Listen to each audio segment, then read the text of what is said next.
사도행전 2장 43절로 47절까지의 말씀 교독하여 읽도록 하겠습니다. 사람마다 두려워하는데 사도들로 말미암아 기사와 표적이 많이 나타나니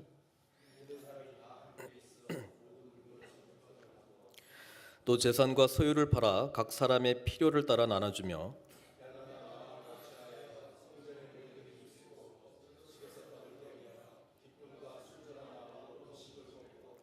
하나님을 찬미하며 같이 읽겠습니다. 하나님을 찬미하며 또 온 백성에게 칭송을 받으니 주께서 구원받는 사람을 날마다 더하게 하시니라.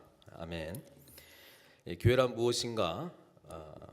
네 번째죠. 디아코니아 공동체라고 하는 제목으로 우리 하나님의 말씀을 증거하겠습니다.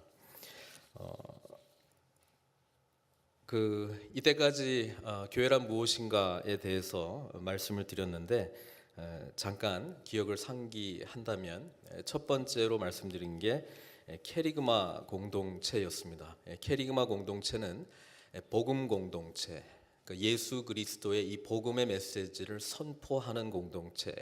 교회 안에서도 이 복음이 선포되어야 되지만 교회 밖으로 선포될 때는 이것이 선교적 공동체가 되는 것입니다. 그 다음에 말씀드린 게 디다케 공동체입니다. 디다케 공동체는 가르치는 공동체입니다. 그래서 우리가 복음의 메시지를 받아들였지만 예수 믿는 사람으로 자라나기 위해서는 양육을 받아야 됩니다. 제자가 되기 위한 삶으로 결단해야 되고 그런 가르침과 훈련이 있는 곳에 우리가 나아가야 된다고 하는 것입니다.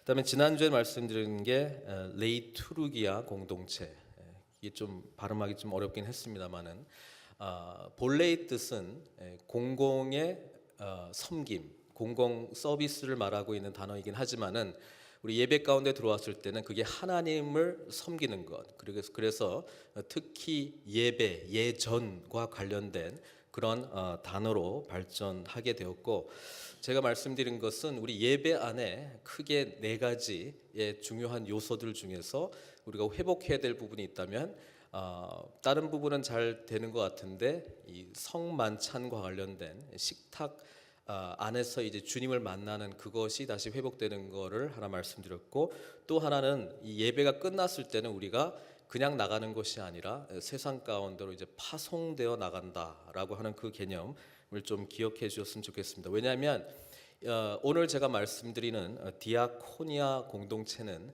바로 예배 후에 예배라고 하는 별명이 있습니다. 왜냐하면 디아코니아는 이제 하나님의 이 복음의 메시지를 들은 우리들, 예수 그리스도 안에서 테이블의 어떤 예배, 또 말씀의 예전을 통해서 주님과의 인격적인 만남, 그리고 하나님 앞에 우리가 영광 돌리는 삶으로 나아가게 된 이후에 우리가 이제는 그 믿음, 그 영성대로 실제적으로 삶을 실천하는 곳이 어디냐면 바로 디아코니아가 실현될 수 있는 곳. 디아코니아의 의미가 뭡니까? 바로 섬김과 봉사의 공동체라고 하는 것이죠.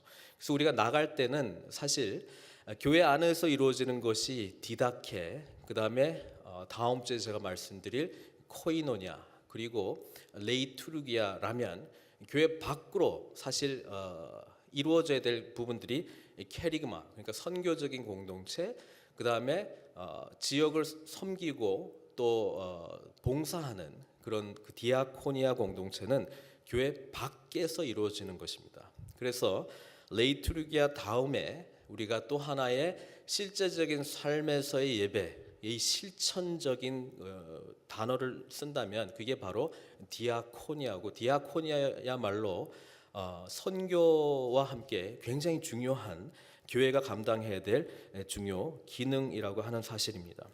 전에도 말씀드렸지만 이 5가지의 그 교회가 감당해야 될 역할들은 우리 주님께서 하셨던 사역에 기초로 한 것이고, 또 오늘 우리가 읽었던 초대교회 공동체가 했던 그 사역과 연결되어 있다는 것을 다시 한번 기억해 주셨으면 좋겠습니다.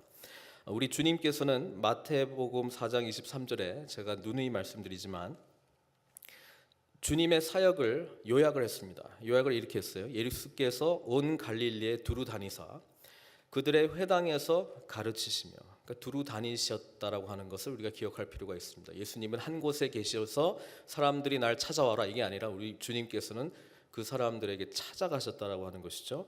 또 하나는 그들의 회당에서 가르치시며 가르침이 있는 그 장소에서 하나님의 말씀을 가르치셨고 또 천국 복음을 전파하셨다. 그러니까 디다케와 케리그마가 여기서 나오는 거고 백성 중의 모든 병과 모든 약한 것을 고치셨다라고 하는 이 부분이 사실 디아코니아 영역입니다. 그래서 디아코니아는 어떤 의미에서는 케리그마하고는 조금 틀립니다. 케리그마는 복음의 메시지를 증거하는 것이고 복음의 메시지를 받아들이게 하는 것이 선교라고 한다면 이 디아코니아는 하나님의 긍휼의 마음을 가지고 깨어진 이 세상, 아픔이 있는 이 세상, 병이 있는 이 세상을 향해서 하나님의 마음을 가지고 섬기는 것입니다. 그래서 이 섬김은 꼭 반드시 복음을 꼭 드러내야 될 필요는 없고 긍휼히 여기시는 우리 그리스도의 마음을 본받아서 우리가 사회를 섬기는 것입니다. 우리 주님께서는 모든 병과 모든 약한 것을 고치셨다 이렇게 돼 있고 그 24절 보시면 그의 소문이 온 수리아에 퍼진지라 사람들이 모든 앓는 자 곧 각종 병에 걸려서 고통당하는 자 귀신 들린 자 간질하는 자 중풍병자들을 데려오니 그들을 고치시더라라고 성경은 기록하고 있습니다. 그래서 주님께 왜 사람들이 많이 모였느냐? 바로 이 디아코니아 사역 때문에 모였다라고 하는 것이죠. 어제부터 우리가 재직 리더십 세미나를 하는데 저에게 참 인상적으로 남았던 우리 강사 목사님의 가르침 중에가 뭐냐면은 목사님께서 영국에서 유학 생활을 하셨고 논문을 제가 알기로 사회과학적인 논문을 쓰셨어요. 그래서 지금 개신교 또 천주교 다른 종교들의 이 발전하는 그런 상황에 대해서 연구를 했는데 그때 당시에 그러니까 지금으로부터 한 20년 전 이야기인데요.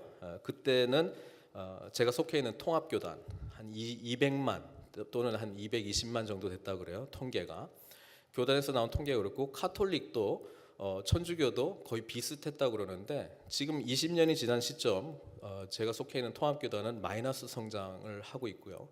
많은 이유를 대고 있습니다. 예전에 비해서 애를 많이 안 낳는다. 그게 가장 자연적인 이제 축소 현상의 이유라고 이야기를 하고 실제로도 사실입니다만은 천주교는 반면에 2배 성장했습니다. 지금 500만이 넘습니다. 여러분 아세요? 우리 천주교 역사가 80년대 후반부에 200주년을 기념한 적이 있고 우리 그때가 기독교는 100주년을 기념했던 행사입니다. 100주년 기념 행사에서 우리 통합교단, 제 교단을 말씀드려서 죄송합니다만은 했던 일이 뭐냐면 100주년 기념관을 세웠습니다. 천주교는 그때 구제 사역에 집중했습니다. 무슨 이야기냐면 디아코니아 사역에 집중했다라고 하는 것이죠. 우리 주님께 구름대 같이 몰려드는 사람들 그 이유 중에는 뭐냐면 세상 가운데 있는 이 아픔 또 치유받아야 될 부분에 대해서 아무도 신경 쓰지 않았다라고 하는 것입니다. 교회가 오늘 많이 부정적인 이미지를 받고 있는 이유는 바로 이 디아코니아 사명을 잃어버렸기 때문이 아닌가 저는 그렇게 생각합니다. 이 디아코니아를 하면서도 많은 사람들은 한국 교회에서는 선교를 가미합니다. 그러니까 하더라도 이게 무슨 의미가 있느냐? 그냥 돈만 뿌려주는 거 아니냐? 다른 사람 돕는 게 무슨 의미가 있느냐? 기왕 하는 거 예수 복음도 전하고 전도지도 끼워서 좀 하고 그렇게 해야 되지 않는가? 어제 강사 목사님 말씀, 천주교는 우리 개신교에 비해서 전도적 열정이 강하지는 않습니다. 그렇죠?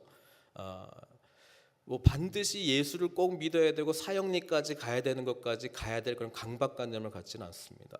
그런데도 천주교인이 많이 늘어났다라고 하는 것은 사회에 비춰진 섬김과 봉사라고 하는 우리 일반인과는 틀리게 저들에게는 뭔가 사회를 돌보고 약자를 돌보고 아픔을 치유하고자 하는 일들을 많이 하려고 하는구나라고 하는 그런 관점 속에서 이 디아코니아 사역이 사실은 사람들을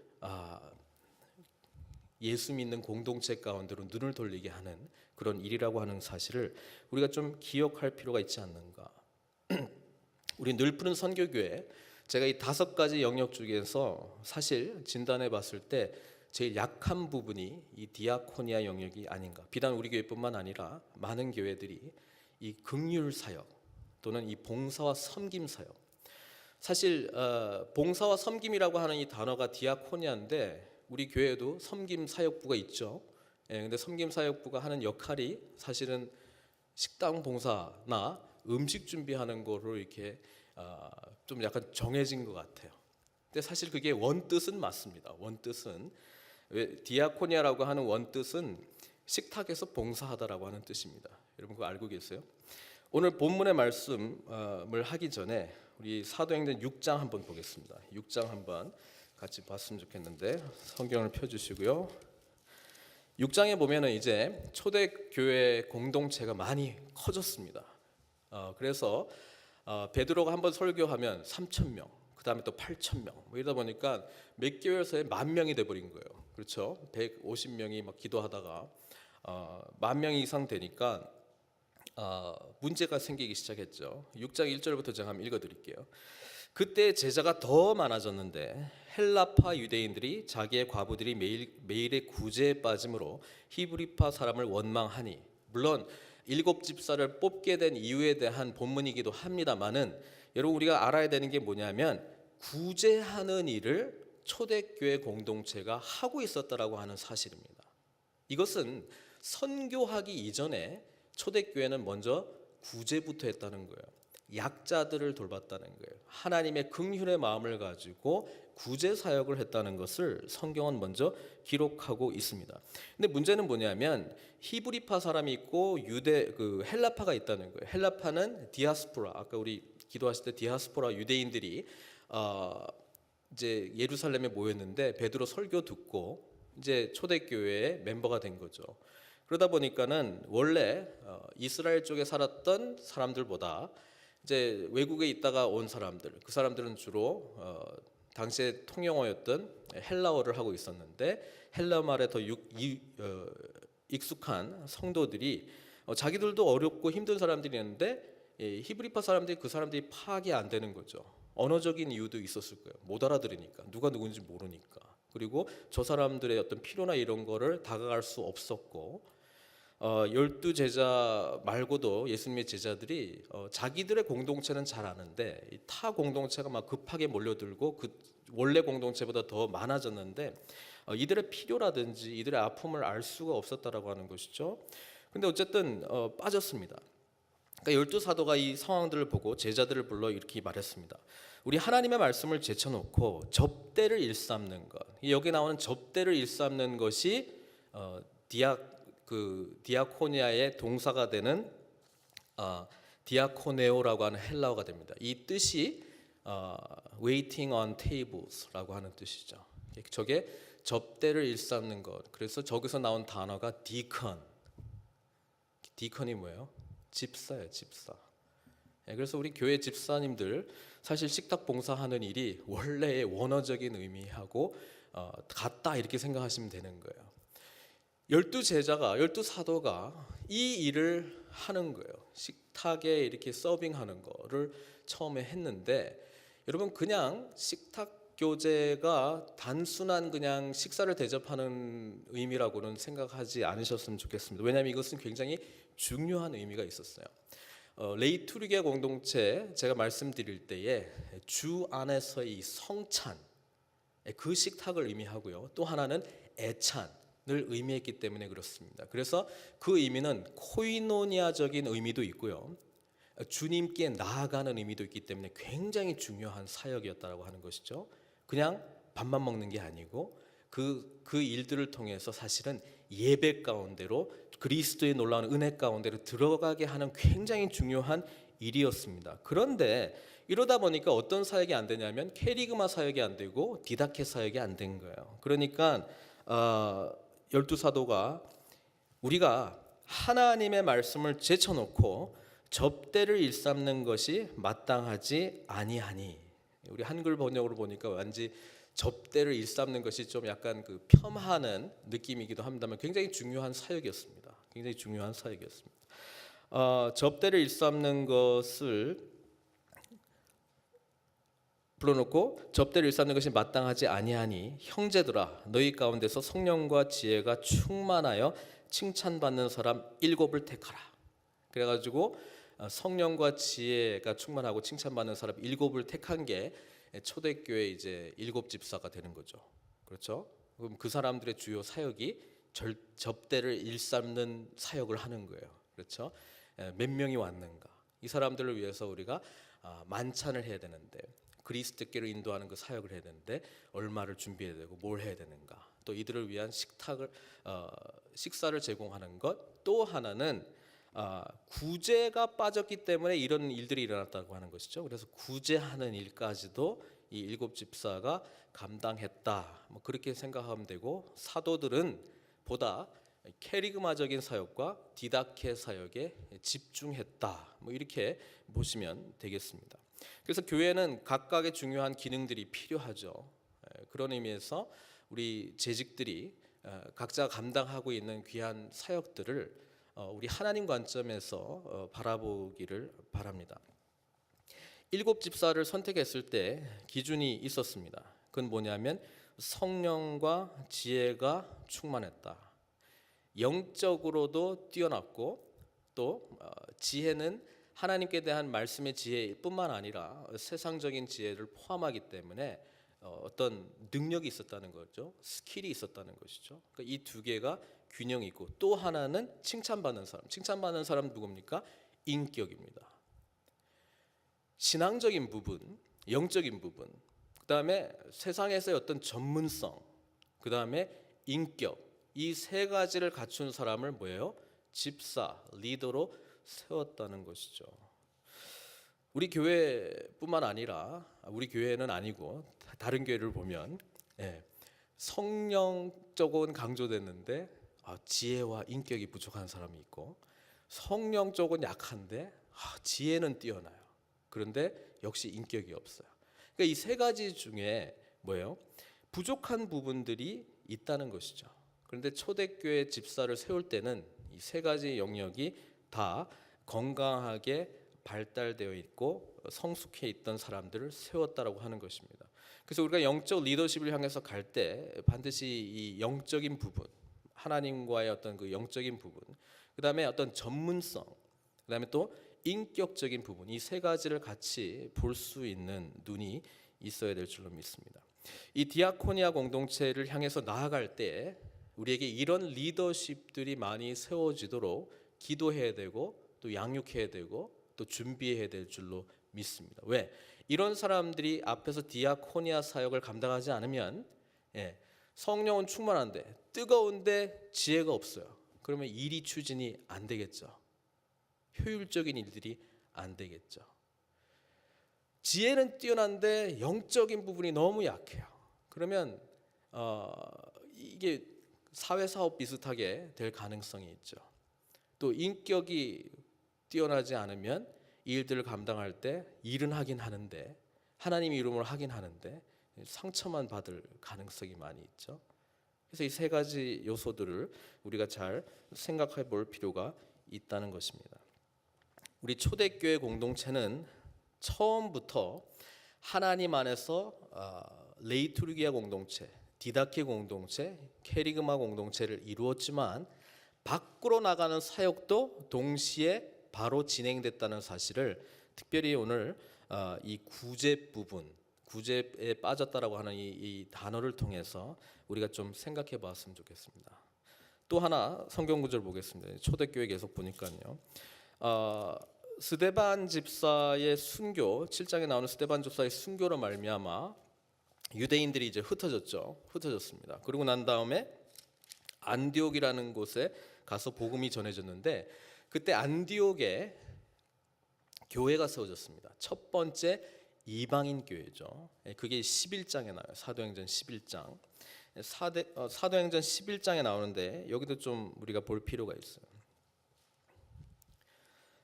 19절에 보면 그때에 스데반의 일로 일어난 환란으로 말미암아, 스데반의 순교 이후로 일어난 환란으로 말미암아 흩어진 자들이 베니게와 구브로와 안디옥까지 이르러 유대인에게만 말씀을 전하는데 그 중에 구브로와 구레네 몇 사람이 안디옥에 이르러 헬라인에게도 말하여 주 예수를 전파하니 주의 손이 그들과 함께 하심에 수많은 사람들이 믿고 주께 돌아오더라. 처음엔 유대인에게만 예수를 전했는데 이제 헬라 사람, 이방인에게 예수를 전하기 시작했어요. 그러다 보니까 어떤 일들이 나타나니까 그들이 막 몰려들기 시작하는 거예요. 21절에 주의 손이 그들과 함께 하심에 수많은 사람들이 믿고 주께 돌아오더라.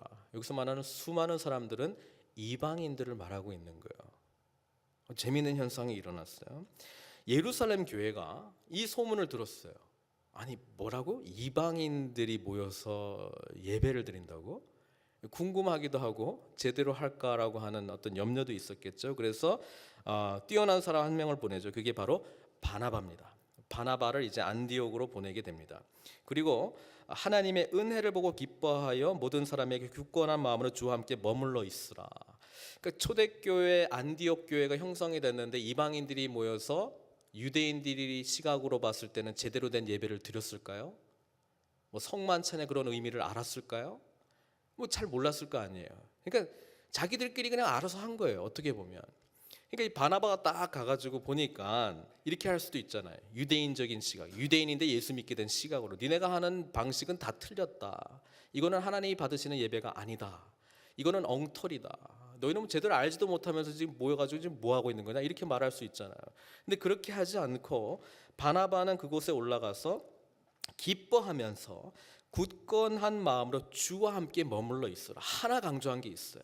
형식 내가 보니까 좀 이상하고 여러 가지 방식 내가 보니까 좀 아닌 것 같은데 일단 예수님을 믿는 그 믿음 안에 머물러 있어. 잠깐 있어봐 라고 이야기를 하면서 이제 전문가 데려오는 거예요. 예, 율법에 정통한 사람. 그게 누굽니까? 바울이죠. 바울을 데려옵니다. 25절에 보니까 바나바가 사울을 찾으러 다소까지 갑니다. 만남에 안디옥에 데리고 와서 둘이 교회 1년간 모여있어 큰 무리를 가르쳤습니다. 뭘 가르쳤을게요?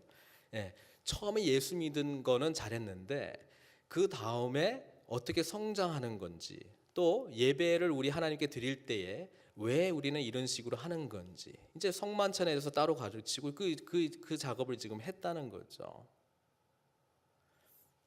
얼마나 많은 교회들이 사람을 첫 겉모습으로 바로 판단합니까?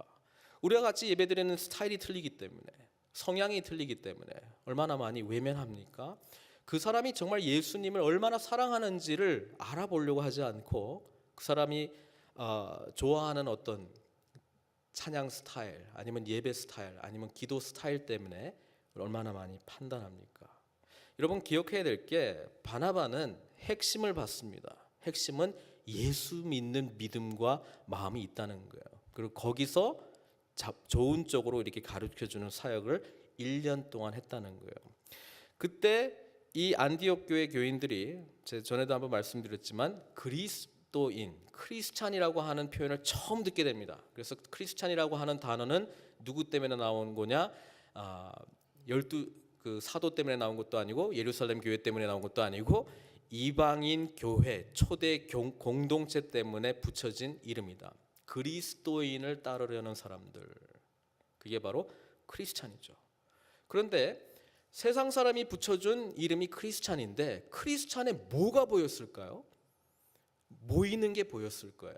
하여튼 어떤 일정한 시간 날이 되면 모이더라. 그거 보였을 거예요. 모임에서 나오는 모습이 보였을 거예요. 레이투르기아의 마지막 부분 파송부터 보는 거예요. 근데 파송부터 나왔을 때 이 사람들이 나와서 했던 게 무슨 일이었겠어요? 바로 디아코니아 사역을 했다는 거예요. 그것 때문에 알지 못하는 사람들이 이 사람들은 뭔가 다른 가치관을 가지고 살아가는구나. 저 사람들 안에 도대체 무엇이 있지? 저들이 모이는 저 공동체 가운데 도대체 무엇이 있길래 저들은 저렇게 기뻐하면서 자신들을 희생하고 우리를 위해서 살아가는가? 왜 불편을 감수하면서까지 우리에게 다가오는가? 그 질문들이 있었다는 거예요. 하여튼 답은 잘 모르겠는데 특이하다. 그런데 뭔가 하나 이름을 붙일 만한 유사한 것은 있겠구나. 그래가지고 붙여진 이름이 크리스찬입니다. 여러분 오늘 우리가 회복해야 될 하나의 중요한 이름이 있다면 그건 바로 크리스찬입니다. I am a Christian. 이 이야기를 할 때에 세상 사람들이 우리를 바라보고 하여튼 나는 잘 모르겠지만 크리스찬 이 표현은 우리가 들어야 되지 않겠습니까? 요즘 크리스찬 말하면 기독교인이라 그러면 부정적인 이미지가 너무 많이 있는 것이 가슴을 안타깝게 합니다. 제가 주중에 교회 나와서 이제 식사를 여 근처 식당에서 하는데 저 뒤에 앉아 있는 분이 있었어요. 제가 그냥 그 자리를 뒤로 해서 앉아 있어서 뭐 잘 보지는 못했는데 어떤 그 여자분이었고 그 옆에 아기가 있었어요.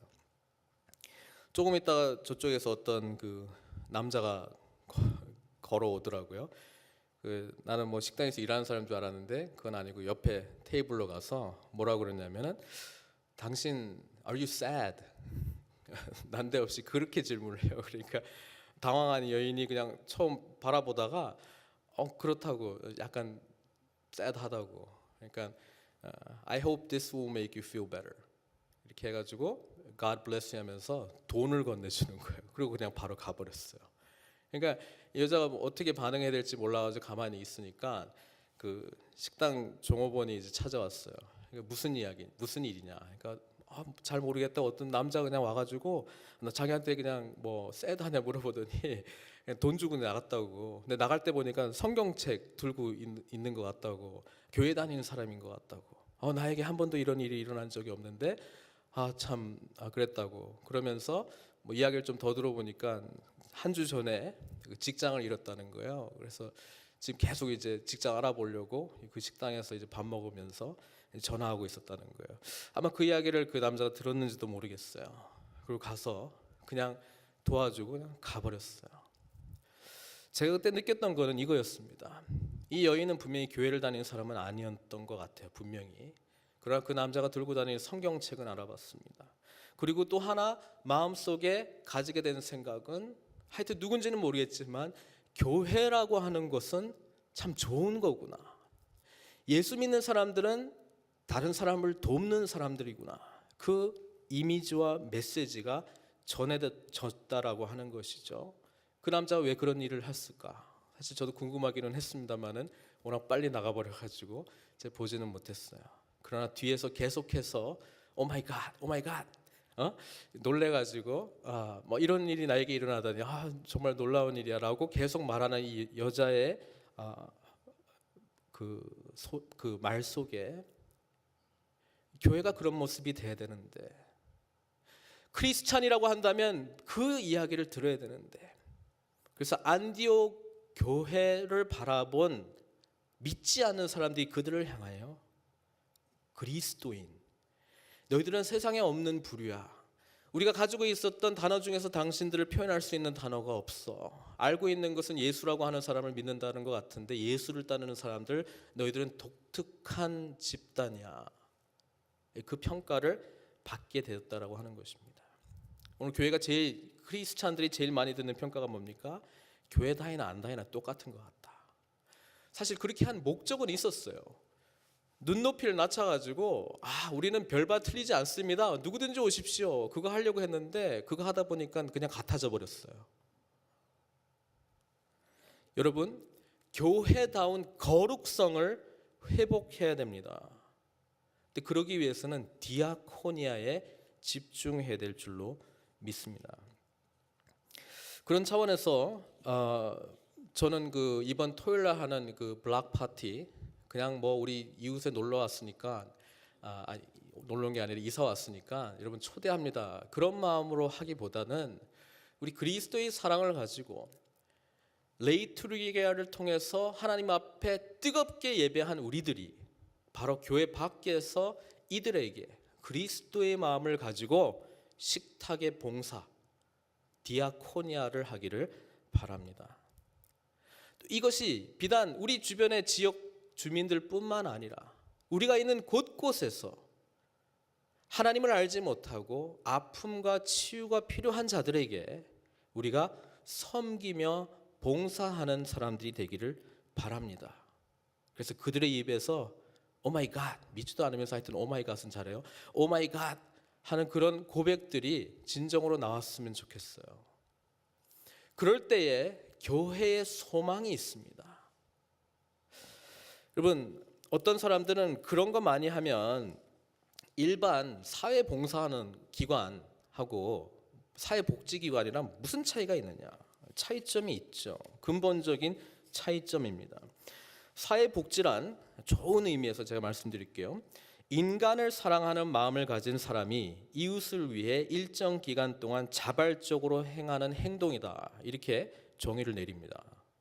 그러나 디아코니아에서 말하는 섬김은 예수 그리스도께서 이 땅에서 보여주신 모습을 닮아가는 데서 출발하는 겁니다.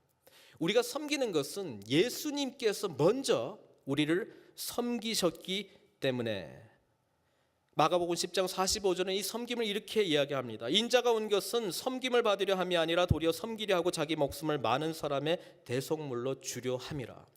우리 주님이 우리를 향한 섬김은 생명을 내어놓는 섬김, 새로운 삶을 주는 섬김, 영생의 축복을 주는 섬김, 하나님 나라를 향해서 비전을 갖도록 목적의식을 갖게 한 그 섬김이셨어요. 그러니까 일반 사회복지에서 말하는 섬김이라 하고는 차원이 다른 섬김이에요. 우리가 하는 섬김은 그리스도의 은혜에 반응하는 섬김이 되어야 된다라고 하는 것입니다. 여러분, 우리 늘푸른 선교교회가 하나님이 기뻐하시는 교회로 나간다면 이 섬김의 모습이 우리 가운데 있어야 될 줄로 믿습니다. 그런 점에서 이번 돌아오는 주일 창립 주년 또 우리 헌당 예배를 맞이하면서 우리가 특별 헌금을 했으면 좋겠다고 우리 당회에서 의견을 모았습니다. 이 헌금은 디아코니아 사역 또 선교하는 사역에 사용되기를 바라는 마음으로 이 헌금을 이제 하려고 합니다. 여러분, 교회가 많은 일들을 할 수 있지만 최소한 교회가 교회다운 모습을 세상 사람들보다 다시 하나님의 교회라고 한다면 하여튼 우리랑은 좀 다른 모습이 보여져야 되지 않겠습니까? 그래서 제가 앞으로 우리 지역 우리 교회 주변에 있는 데를 좀 이렇게 돌아보려고 그래요. 저번에는 요 옆에 있는 하이스쿨 가서 이제 교장 선생님 만나려고 했는데 아직 미팅 날짜는 못 만났어요. 혹시 우리 교회가 우리 옆에 있는 우리 학교 학생들 혹시 뭐 도와줄 수 있는 게 없을까? 아니면 저 그 블록 넘어가도 뭐 엘레멘터리가 있더라고요. 우리가 교회가 이곳에서 세틀다운하고 하나님을 섬기는 예배 공동체로 나아가고 정말 캐리그마적인 복음이 이 예배당 안에서 선포되고 정말 가르침들이 이곳에서 일어나고 양육 훈련도 있는데 우리가 파송되어 나가서 차 타고 바로 집에 간다면 적어도 이 지역 사람들이 우리 교회를 바라볼 때 무슨 평가를 내릴까요? 주일날만 하여튼 파킹장 가득한 곳이더라. 이 평가를 받아야 되겠습니까? 아니면 적어도 이 교회는 이 지역을 위해서 뭔가 마음을 간직한 교회구나 라고 하는 그런 인식을 줘야 되겠습니까? 여러분, 이 부분에 대해서 함께 고민하면서 준비했으면 좋겠습니다. 여러분, 하나님께서 이 디아코니아 사역, 섬김과 봉사의 사역을 명하셨을 때는 근본적인 신학적인 이유가 있어요.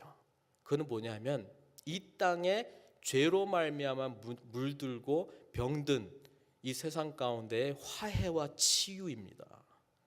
이 세상 가운데 하나님의 긍휼의 마음을 우리의 몸과 봉사를 통해서 보여주기를 원하고 있다라고 하는 것이죠. 그래서 저는 어떤 면에서 캐리그마와 함께 이 디아코니아는 말 없는 복음이다 이렇게 말씀드리고 싶습니다.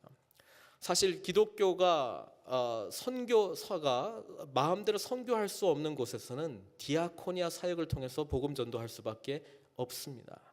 그냥 하나님의 무한한 긍휼과 사랑의 모습을 보일 수밖에 없다라고 하는 것이죠.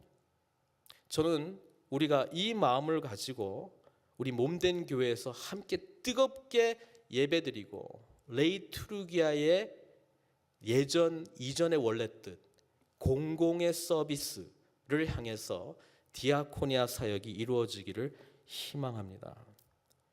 그런 점에서 성 프란치스코 중세의 유명한 수도사였죠. 부유했지만 모든 것을 버리고 가난, 청빈, 아픔, 고통 이것을 의지적으로 선택한 성인이죠. 그 사람의 평화의 기도가 이 디아코니아의 진정한 기도가 아니겠는가 생각해 보았습니다. 유명한 기도이지만 제가 다시 한번 읽어드리려고 합니다. 오 주여, 나로 하여금 당신의 평화의 도구가 되게 하소서. 이 평화라고 하는 것은 하나님께서 아파하는 이 세상을 화해시키겠다라고 하는 거룩한 우리의 사명입니다. 미움이 있는 곳에 사랑을, 범죄가 있는 곳에 용서를, 분쟁이 있는 곳에 화해를, 잘못이 있는 곳에 진리를, 의심이 있는 곳에 믿음을, 절망이 있는 곳에 희망을, 어두움이 있는 곳에 광명을, 슬픔이 있는 곳에 기쁨을 심게 하소서. 오 하나님이시여, 위로받기보다는 위로하게 하시고, 이해받기보다는 이해하게 하시고, 사랑받기보다는 사랑하게 하소서. 주는 가운데서 받고, 용서하는 가운데서 용서받고, 죽는 가운데서 영생을 얻기 때문입니다. 여러분, 우리 늘푸른 선교교회가 디아코니아 공동체를 향해서 나아가기를 소망합니다. 그리고 우리 주변에 아픔과 고통 또 절망이 있는 곳에 우리가 하나님의 이 긍휼의 마음을 가지고 바로 그 현장에 있는 저와 여러분들 되시기를 주님의 이름으로 축원드립니다.